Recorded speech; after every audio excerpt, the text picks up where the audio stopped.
Vanalide Bali, bienvenue dans Mindset Morning. Aujourd'hui, on est la 100e de Mindset Morning. Oh yeah, oh yeah, oh yeah, je suis trop contente. 2 mois que je fais une vidéo par jour, je suis trop contente pour ça.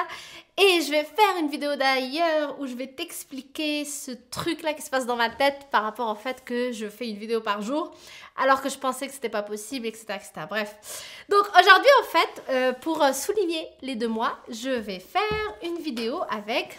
3 ans de pensée positive de Laetitia Birb, donc la youtubeuse, une des youtubeuses que j'aime beaucoup, que peut-être tu connais. Sa chaîne YouTube s'appelle Le corps, la maison, l'esprit. Donc comme je t'ai dit, en fait je vais faire à chaque fois une vidéo par mois, on va dire, sur le livre, comme ça en fait, parce que le livre pose des questions, je réponds aux questions, comme ça tu apprends à me connaître et toi aussi si tu prends le temps de répondre à quelques questions, ça me permet de te connaître moi aussi. Donc si tu ne sais pas ce que c'est au fait, c'est un livre sur 3 ans, donc chaque année il te pose une question et tu réponds à la question et en fait l'année d'après il te repose les mêmes questions et tu réponds encore aux questions. À la 3e année encore tu as les mêmes questions, tu recommences à répondre aux questions et tu regardes donc sur les 3 années tous tes moments de bonheur, tes petits moments que tu as notés qui t'ont permis donc de développer une pensée positive, d'être plus heureux, plus heureuse, et ça te permet aussi de voir le progrès que tu fais année après année. Donc moi j'aime beaucoup le concept et donc sans plus tarder on commence avec quoi? Donc on reprend au 17 janvier là où on a laissé la dernière fois, il me semble. Donc, le livre me pose la question, je suis fière de moi parce que, et je dois mettre pourquoi je suis fière de moi. Donc, j'ai mis en 2018, je tiens mon objectif une vidéo par jour. Je poursuis mes rêves, je priorise toujours mes priorités qui sont en ce moment ma famille, ma passion, je sors de ma zone de confort, comme donner des conférences au Maroc, oh yeah. Donc, je te dis ça en toute humilité vraiment, mais tu sais, j'ai déjà donné des conférences ici au Canada, au Québec, mais j'en avais encore jamais donné à l'extérieur, donc ça me faisait peur. Et puis donc, c'est pour ça que je suis fière de l'avoir fait. Ensuite, j'essaye de reproduire mon œuvre d'art. Alors, tu le sais peut-être pas, mais tu le sauras là. Moi, je sais pas dessiner, la vérité. Donc là, j'ai dessiné mon œuvre ici. On voit peut-être, on voit pas avec le flou. Mais c'est une clé de sol parce que j'aime la musique et j'aime la clé de sol. Vraiment, j'aime le schéma, le petit truc, le dessin. Donc, c'est ce que j'ai dessiné. Parce que mon art, moi, ce serait plus musical. Donc, voilà. Ensuite, le 19 janvier, le livre me pose la question, quelle est la solution? C'est tout ce qu'il a écrit. Quelle est la solution? Donc, moi, ce que ça m'évoquait, c'est tout a une solution, sinon il n'y a pas de problème. Donc, j'ai mis There's Always a Way et j'ai mis en ce moment, parce que oui, alors, en ce moment, je lis le livre du fondateur de Nike, de la marque Nike, donc il s'appelle Phil Knight. Et le livre s'appelle L'art de la victoire. Et c'est son autobiographie et c'est fou dans ce livre, mais je l'ai dévoré, j'ai adoré le livre, je suis encore en train de le lire. Mais c'est fou comme dans ce livre, tu vois que franchement, je lis des passages, tu sais, c'est sa vie, il raconte. Et je lis et je suis en train de dire, mon Dieu, mais c'est la merde. Mais là, il va jamais s'en sortir. C'est la merde totale. Il peut plus rien faire. Et non, le mec, il trouve toujours une solution. Il y a toujours quelque chose, une autre porte qui s'ouvre quand une autre se ferme. Et donc, il y a toujours une façon de faire pour s'en sortir. Et ça, je le garde vraiment dans ma tête parce que c'est quelque chose qui m'aide beaucoup. C'est un mindset qui aide. Je t'invite aussi à le garder en tête. Donc, c'est pour ça que j'ai écrit, tout a une solution. Sinon, bah, il n'y a pas de problème. Donc voilà. Ensuite, le 20 janvier, le livre me pose la question. Pendant 1 mois, j'écris chaque jour dans un journal ce que j'ai appris dans la journée. Ok, donc là, c'est un journal à part, mais là, il me dit d'écrire les 3 choses. Donc j'ai écrit, le 20 janvier, j'ai écrit le calcul de rentabilité. En fait, c'est parce que je cherche un appart et du coup, bah, j'ai pris une formation sur l'immobilier et du coup, bah, j'ai commencé à apprendre comment on fait un calcul de rentabilité. Donc, c'est quelque chose de nouveau que je suis en train d'apprendre et que je ne savais pas avant. Ensuite, j'ai mis association neurologique. Ça, j'en ai parlé un petit peu, mais ça, c'est vraiment quelque chose que j'ai appris qui est extraordinaire. Association neurologique, c'est n'importe quelle association qu'on fait avec n'importe quelle chose. Par exemple, pensée positive. La pensée positive, il y a des gens qui vont te dire « ouais, c'est de la merde », il y a d'autres qui vont te dire « c'est extraordinaire ». En fait, ce qui est extraordinaire ou ce qui est de la merde, ce n'est pas la pensée positive en elle-même, mais c'est l'association que la personne fait avec cette pensée positive. Par exemple, moi, je vais te dire, c'est quelque chose qui te permet de focuser sur le positif, c'est quelque chose qui te permet de justement toujours être dans ce mindset de « il y a toujours une solution », de chercher des solutions, d'aller de l'avant, de dépasser ses difficultés. Ça ne veut pas dire que tu n'as pas de difficultés, mais tu fais quelque chose pour les dépasser, t'arrêtes de râler, etc. Et d'autres, pour eux, la pensée positive va être associée à un truc de merde parce que c'est pas vrai qu'on est toujours positif, c'est pas vrai qu'on est toujours heureux. Donc ils associent pensée positive à nier, par exemple, nier le problème, nier les difficultés qu'on peut avoir dans notre vie. Et donc c'est en fonction de l'association que chaque personne va avoir avec ce mot-là qu'elle va donc te donner son avis sur est-ce que c'est un truc qu'elle trouve super ou pas. Et du coup, moi, quand j'ai appris ça, les associations neurologiques, j'ai trouvé ça vraiment extraordinaire. J'en ai parlé un petit peu dans une vidéo sur la rupture, comment tu gères la séparation, parce que séparation, qu'est-ce qu'on associe à ce mot? Donc je te laisse la fiche si tu veux la voir ici ou en description ou les deux. Si j'oublie la fiche, ça veut dire que c'est en description. Donc c'est quelque chose vraiment qui est extraordinaire. Certainement, je reviendrai sur le sujet encore. Je vais développer d'autres choses avec ces associations-là parce que c'est tellement infini et c'est tellement incroyable et important. Ensuite, j'ai mis... J'ai mis un mot dwell, ça c'est en anglais. C'est un mot que, en fait, parce que moi je regarde des vidéos en anglais. Gary Vaynerchuk, peut-être que tu le connais, c'est un YouTuber, mais c'est un entrepreneur américain très très connu dans le monde du YouTube, dans tout ce qui est réseaux sociaux, médias sociaux. Il est présent partout, Instagram, YouTube, Snapchat, etc. Et moi je l'adore, c'est un mentor virtuel. Et il dit souvent ce mot dwell, et à chaque fois je me disais, mon Dieu, mais je sais pas ce que c'est que ce mot. Et donc un jour là, il a dit ce mot, et là je suis partie chercher qu'est-ce que ça voulait dire. Et donc j'ai marqué, ça veut dire demeurer, s'étendre, s'attarder sur quelque chose, etc. Donc voici ce que j'ai appris en ce 20 janvier, parce qu'on est le 20 janvier dans le livre. Ensuite, le 21 janvier, le livre me demande quel est mon rêve. Et j'ai mis donc être libre, entre parenthèses, toujours. Toujours, toujours, toujours. Moi, la liberté, c'est non négociable. C'est la chose qui est la plus importante pour moi. C'est pour ça que j'ai choisi d'être entrepreneur, de travailler sur mes choses, de travailler pour personne, parce que les horaires, demander un congé, des vacances à quelqu'un, etc., moi, ça marche pas avec moi. Et c'est drôle parce que c'est pas juste le fait de l'avoir essayé et qu'ensuite je trouve que ça marche pas, c'est que ça a jamais été dans mon ADN. Depuis toute petite, je me rappelle, lorsque j'avais pris conscience que ma mère, je discutais, donc j'étais vraiment enfant, là c'est à l'école primaire, et je discutais avec ma mère et c'est la première fois au fait que je constatais que ma mère avait seulement 5 semaines de vacances ou un mois de vacances dans l'année. Et donc j'en prenais conscience et là je fais oh, mon Dieu, c'est pas vrai, quand je vais être grande, je vais avoir seulement un mois de vacances dans l'année. Mais c'est horrible. Comment est-ce possible? C'est pas normal. Du coup, voilà. Donc, moi, c'est pas parce que je veux avoir des vacances toute mon année, mais quand j'ai grandi, c'est surtout que je veux que personne me donne la permission de prendre ma journée ou pas. Je donne cette permission à moi-même. C'est tout. Donc voilà, la liberté est super importante pour moi, c'est une des premières valeurs chez moi. Ensuite, le 22 janvier, le livre dit « Je médite 5 minutes aujourd'hui, est-ce que j'ai réussi? Qu'est-ce que j'ai ressenti ?» Alors, j'ai mis « Non, j'ai pas fait ça, je devrais essayer, mais là, mon rituel, c'est surtout les gratitudes que j'écris chaque matin, tu le sais, sur mon journal de vie. Mais n'empêche, la méditation, oui, c'est quelque chose que je devrais peut-être essayer, pourquoi pas, mais pour l'instant, non, je ne le fais pas et je ne l'ai pas fait le 22 janvier. Ensuite, est-ce que la vie est douce? Alors, j'ai mis très douce. On est lundi et je suis chez moi, je travaille de chez moi au chaud. Gratitude, je suis libre, gratitude. Donc, ça revient à ce que je viens de te dire. Moi, le fait de travailler de n'importe où, de ne pas avoir de personne qui me dit est-ce que je dois prendre ma journée, est-ce que je dois me présenter au travail à telle heure, finir à telle heure. Quand il n'y a pas ça, moi, je suis heureuse à 100%. Donc, oui, je suis très contente pour ça. Ensuite, le 24 janvier, le livre me dit les 3 derniers films cool que j'ai vus. Alors, j'ai mis United Kingdom et je me rappelle même plus. United Kingdom, c'est quoi ce film? Oh oui, je me rappelle. Oh, c'est un bon film, je te le recommande si tu veux. Oui, c'est un film historique en fait, c'est une vraie histoire. L'histoire, c'est un peu une histoire d'amour, mais c'est surtout aussi une histoire de démocratie et tout ça. C'est un gars qui vient d'un pays de l'Afrique et qui est parti faire ses études à Londres, en Angleterre, mais c'est dans les années, je me rappelle même plus, mais c'est vieux. Et en fait, le gars, en fait, c'est le prochain roi. Son père était l'actuel roi de son pays, et donc lui, il est parti faire ses études à Londres, mais qu'ensuite, par la suite, il devait revenir, et il devait donc devenir le roi de son pays, etc. Il a eu beaucoup de problèmes avec ça, parce que lorsqu'il voulait retourner, en fait, entre-temps, il était tombé amoureux d'une Anglaise, et à l'époque, il y avait beaucoup de racisme de quand t'es blanc, tu te mets qu'avec des blancs, t'es noir, tu te mets qu'avec des noirs. Il y avait l'apartheid aussi, etc. Il a eu beaucoup de difficultés, parce qu'il est tombé amoureux d'une Anglaise, qui est tombée aussi amoureuse de lui, et ils ont voulu se marier, il a eu des difficultés avec ça. Ensuite, il a voulu rentrer avec elle au pays, elle a voulu le suivre dans son pays. L'Angleterre a fait beaucoup de choses pour pas qu'ils y aillent, etc. Mais bon, c'est une très très belle histoire, et surtout qu'à la fin, tu te rends compte que c'était en fait une histoire vraie, et qu'il y a eu vraiment des personnes qui se sont dépassées pour leur pays, pour leurs droits, pour les droits de l'homme, pour arrêter avec ce racisme, etc. Et j'ai trouvé ce film vraiment extraordinaire, donc si tu as l'occasion de le voir, je te le recommande. Ensuite, il y a eu Queen of Katwe. Punaise, et là encore, je me souviens plus. Oh, Ah si, en fait, Queen of Katwe, c'est une jeune qui est vraiment très très pauvre et elle vient d'une famille très très très pauvre. Ils ont vraiment rien du tout, rien du tout, rien du tout.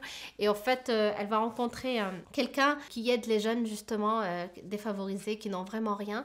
Et il les aide avec le jeu des échecs. Et du coup, il les apprend à jouer ça, ils font des compétitions, etc. Et cette fille-là, en fait, on va s'apercevoir dans le film qu'en fait, elle est très douée pour ça. Elle va être très très forte, elle va gagner plusieurs compétitions, etc. Et donc l'histoire fait que tu vois au fait qu'il y a des gens qui n'ont vraiment rien. Moi, le truc que j'ai retenu, c'est que c'est fou comment des gens, ils ont vraiment rien du tout. Et donc ça m'a ramené encore une fois à la gratitude de dire Dieu merci, tout ce que j'ai ici dans ma vie.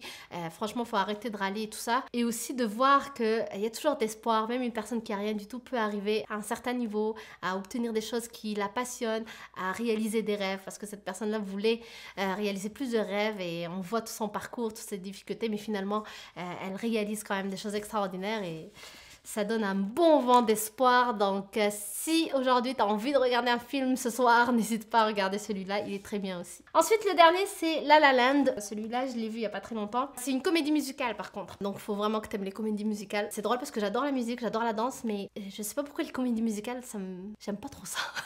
Mais je l'ai regardé parce que l'histoire me plaisait quand même, parce qu'il m'a été recommandé par ma meilleure amie et du coup, je me suis dit, ah, c'est bon, c'est pas grave, je vais faire abstraction des chants, musique et tout ça et je vais regarder l'histoire. Mais c'est quand même un beau film, l'histoire est superbe et finalement, même si c'est une comédie musicale, il n'y a pas beaucoup de, tu sais, ils sont en train de danser et tout ça, il n'y a pas beaucoup ça. Donc finalement, je te le recommande, même si comme moi, t'aimes pas trop les comédies musicales. C'est drôle parce que franchement, j'aime beaucoup la musique, la danse aussi, mais dans un film, pour moi, j'ai envie de voir l'histoire. Et du coup, lorsqu'il s'arrête parce qu'il commence à chanter et danser, ben c'est comme si ça me frustre, j'ai envie de voir la suite de l'histoire et il n'y a pas de suite. Du moins, il y a une pause, c'est genre la pub. Du coup, c'est pour ça.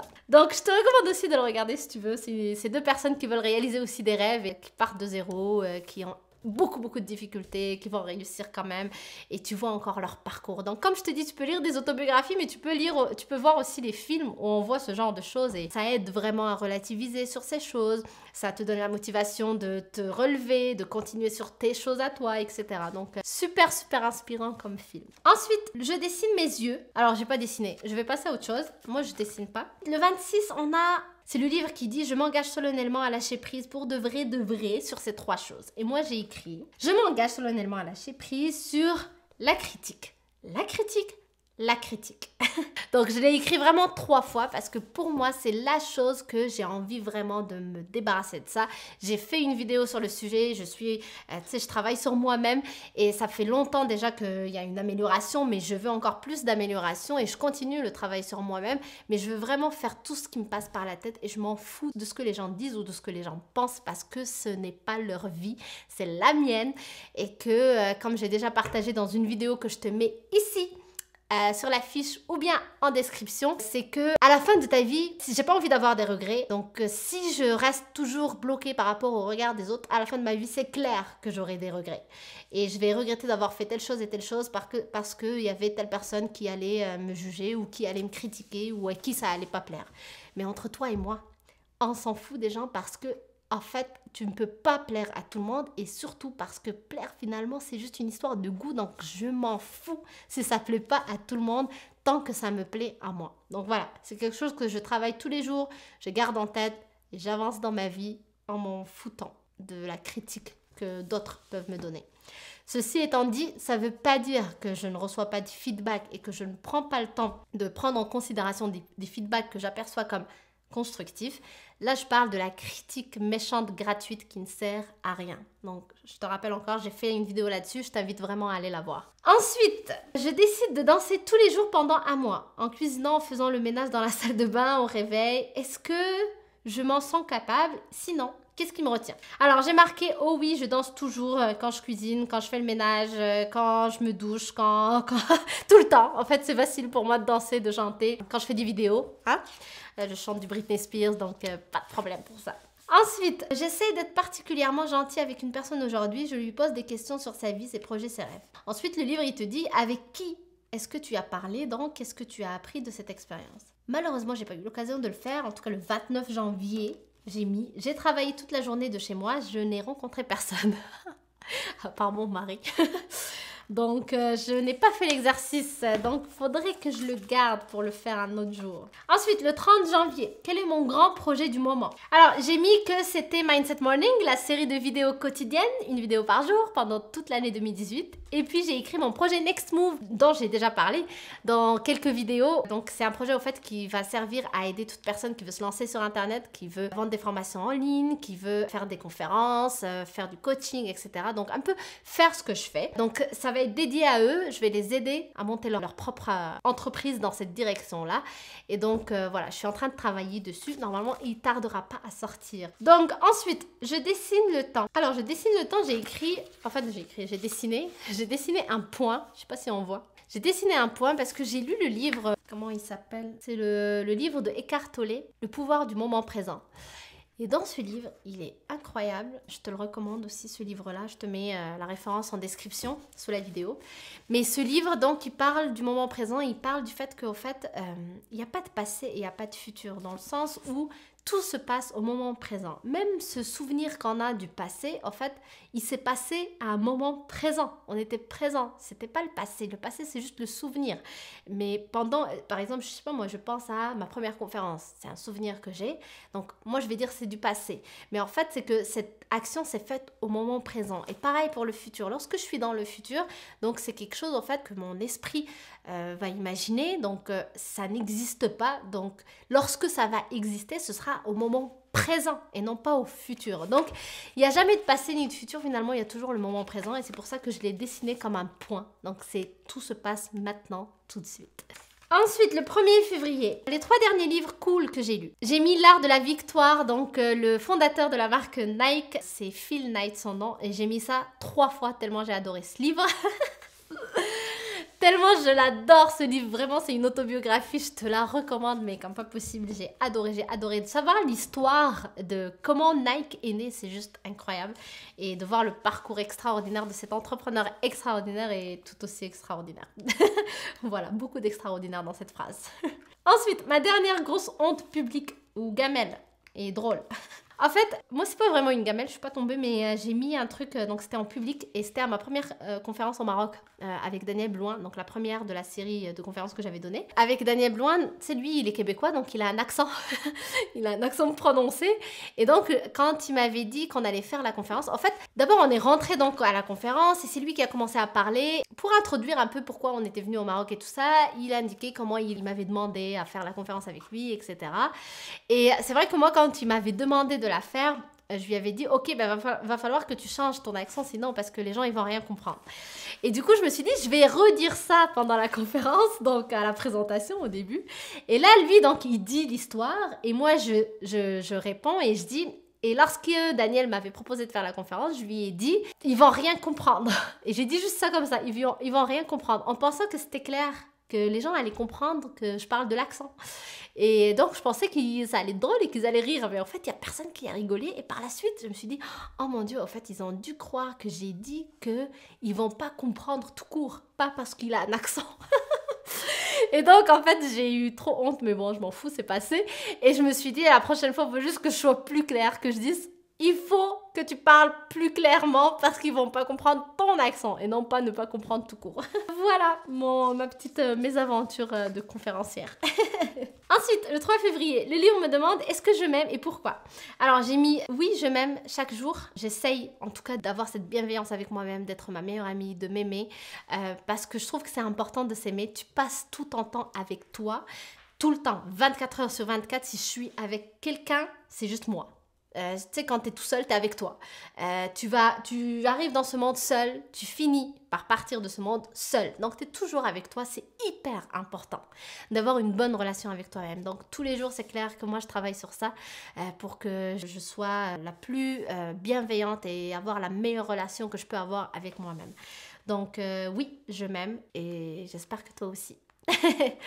Parce que c'est drôle, dans cette société, on est beaucoup sur la performance, sur les qualités, sur les défauts, qu'est-ce qu'on a à améliorer, les points de progression à faire dans nos moins bonnes qualités, entre guillemets. Et personne ne nous enseigne juste qu'on est suffisant comme on est. C'est-à-dire que tu n'as pas besoin d'exceller dans tous les domaines de la vie, tu n'as pas besoin de savoir tout. Que la vie, c'est une aventure finalement, que plus tu progresses, plus tu avances, plus tu vas connaître des choses et plus tu vas apprendre de nouvelles choses et que c'est pas une finalité si aujourd'hui il y a quelque chose qui te manque ou il y a une info qui te manque ou il y a une compétence que tu n'as pas encore développée parce que la vie est faite pour ça. Donc si tu sais tout aujourd'hui, ben, c'est dommage parce que ça sert à rien d'avancer, tu vas rien apprendre de nouveau. Donc voilà, c'est important de garder ça en tête et donc de développer cette bonne relation avec soi-même, cette bienveillance, de se rappeler qu'on commence tous quelque part, que ça sert à rien de se taper sur les doigts, surtout quand c'est des premières fois, des premières expériences, à se dire mon Dieu, je suis pas assez fort, je suis pas à la hauteur, etc. Parce qu'on est en apprentissage constant à vie. Donc si je me mets dans cette dynamique-là, dans ce mindset de je progresse chaque jour, ben, ça facilite la chose et ça me permet donc de juste commencer, de me perfectionner, de me développer et d'avoir une bonne relation avec moi-même finalement. Donc voilà. Ensuite, on a mon mot préféré du moment et pourquoi. Alors, mon mot préféré du moment, c'est legacy. Legacy, legacy. Legacy en anglais, c'est héritage. Pourquoi? Parce que, en fait, les vidéos que je fais quotidiennes, dans ma tête, c'est vraiment un héritage émotionnel. C'est quelque chose que je vais garder, que pour mes enfants, pour moi plus tard, lorsque je vais avoir 80 ans, j'espère que je vais mourir très vieille et que plus tard, je vais revenir dessus et que je vais regarder lorsque j'avais la vingtaine, lorsque j'avais la trentaine, lorsque j'avais la quarantaine, si je continue de faire des vidéos tout le long de ma vie. Et je trouve que c'est super, super intéressant de voir le cheminement. Je trouve que c'est juste magnifique de garder aussi ta façon de penser, ta façon de voir les choses, ta vision du monde, de la laisser au monde. Finalement, donc n'importe qui pourra voir mes vidéos à vie, je l'espère. Et donc voilà, si ça peut aider des gens pendant mon vivant, mais aussi par la suite, je serai la plus heureuse. Donc voilà, c'est ça mon mot préféré en ce moment. Et c'est mon mentor virtuel qui en parle, Gary Vaynerchuk.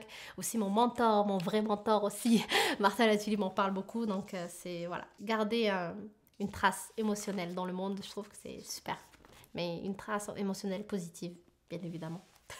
Ensuite, dernière question, on va s'arrêter là je pense parce que cette vidéo va être longue. Quelle est la dernière intuition que j'ai eu raison de suivre? Ok, là j'ai mis ma dernière intuition que j'ai eu raison de suivre, c'est de faire une vidéo par jour et de se lancer dans ce défi de Mindset Morning. Ça, c'est quelque chose, je l'ai peut-être déjà expliqué, je sais pas, mais quand j'ai commencé YouTube, je faisais une vidéo toutes les 2 semaines. Ensuite, je faisais une vidéo toutes les semaines. Ensuite, je me suis lancé ce défi de faire une vidéo par jour. Mais ça, c'est venu vraiment du fond de moi-même. Je saurais pas l'expliquer. Toutes les personnes autour de moi qui font aussi des vidéos me disaient, mais comment ça se fait? Pourquoi tant de travail? Tu sais, tu peux passer à 2 vidéos par semaine, à 3 vidéos par semaine. Mais je sais pas, je le sentais, je savais pas pourquoi, il fallait que je fasse ça, une vidéo par jour, il fallait pas que ce soit 3, 2, c'est une par jour. Je savais au fait, et je le sens encore, et je le sais encore, que ce qui va en ressortir, et ce sera que du positif, que ce soit pour moi, mais aussi pour toi qui regarde les vidéos. Pour toi, je t'amène, je l'espère, le plus de choses positives dans ta vie pour t'aider, pour t'amener à aller dans la direction qui te fait rêver, à poursuivre justement tes rêves, à te développer en tant qu'être humain, développer ta confiance en soi, dépasser tes peurs, faire des choses qui te nourrissent, qui te font vibrer, qui te passionnent.